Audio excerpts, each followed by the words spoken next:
जय हिंद बच्चों। आज हमारा टॉपिक है केमिस्ट्री।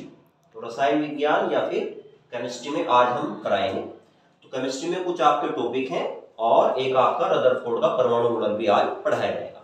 तो जो व्यूअर्स हैं देखने वाले, देखिए एक तो जो बच्चे हैं वो एक स्क्रीनशॉट इसका जरूर ले लें ताकि आपको अगर नोट्स बनाना हो तो आपका नोट्स बन सके, स्क्रीनशॉट ले लें।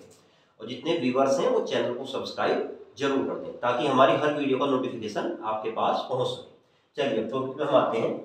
तो इसमें देखिए केमिस्ट्री या रसायन विज्ञान में पहले हमारे कुछ टॉपिक हैं जिन्हें आपको समझना जरूरी होता है। देखिए घनत्व होता है हमारा प्रति एकांक आयतन में उपस्थित अणुओं की संख्या को घनत्व कहते हैं। और हमारी तीन चीजें मेन होती हैं, तीन अवस्थाएं होती हैं पदार्थ की, ठोस, द्रव, गैस। वैसे तो ठोस, द्रव, गैस, प्लाज्मा और गॉड पार्टिकल 5 होती हैं, लेकिन गॉड पार्टिकल पर अभी खोज चल रही है।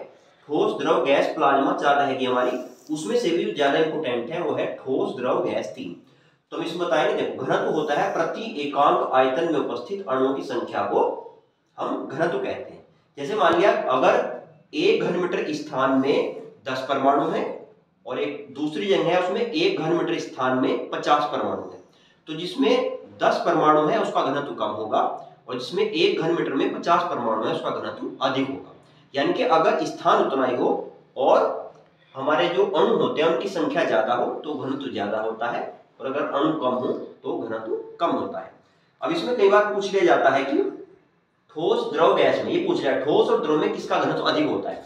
तो देखिए सबसे ज्यादा घनत्व होता है ठोस का, उससे कम होता है द्रव का, और सबसे कम घनत्व होता है गैस का। मैंने दिखा रखा है ठोस ग्रेटर द्रव ग्रेटर गैस। तो सबसे ज्यादा घनत्व ठोस का, उससे कम द्रव का और सबसे कम गैस का। उसके बाद आ जाइए आणविक आकर्षण बल। तो गैस के जो अणु, हमारे किसी भी पदार्थ के जो अणु हुआ करते हैं, अणुओं के बीच में जो आकर्षण बल लगता है उसको आणविक आकर्षण बल कहते हैं। ये ठोस का आणविक आकर्षण बल सबसे ज्यादा होता है, द्रव के अणुओं का उससे कम होता है और गैस के अणुओं का सबसे कम होता है। उसके बाद है प्रसार। प्रसार का मतलब होता है एक ही दिशा में फैलना। देखिए अगर कोई भी पदार्थ या वस्तु अगर एक ही दिशा में, जैसे मान लिया अगर हम प्रेशर लेते हैं तो उसको अगर हम पुश करते हैं तो वो एक ही दिशा में फैलेगी। तो अगर कोई भी पदार्थ एक ही दिशा में फैलता है तो उसे बोलते हैं प्रसार। और प्रसार गैस का सबसे ज्यादा, द्रव का उससे कम और ठोस का सबसे कम हुआ करता है। उसके बाद है हमारा विसरण।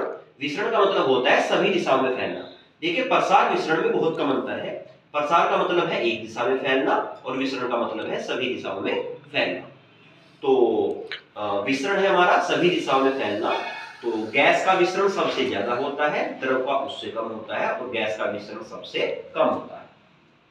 फिर है गतिज ऊर्जा।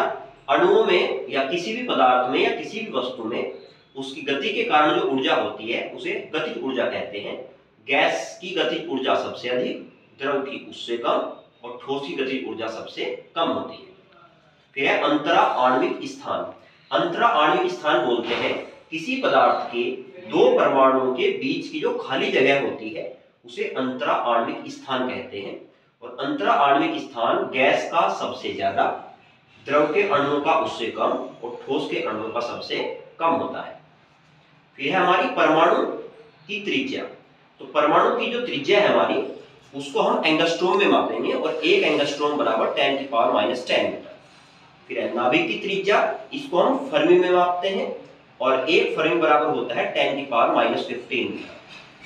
3 मूल कण होते हैं हमारे, प्रोटॉन, न्यूट्रॉन और इलेक्ट्रॉन, इन्हें स्थायी कण भी कहते हैं। फिर हमारा जो न्यूक्लियॉन हुआ करता है, न्यूक्लियॉन होता है प्रोटॉनों की संख्या और न्यूट्रॉनों की संख्या का जो योगफल होता है।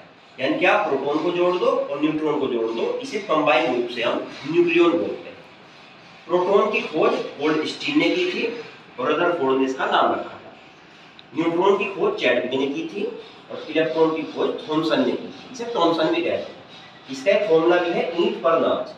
इलेक्ट्रॉन की खोज की थॉमसन ने, प्रोटॉन की खोज की रदरफोर्ड ने और न्यूट्रॉन की खोज की हमारी चैडविक ने। तो ये आपकी कुछ बेसिक नॉलेज थी। अब ये जो वीडियो होगी हमारी उसमें हम रदरफोर्ड के परमाणु मॉडल को समझेंगे। ठीक है, बंद कर दो सर।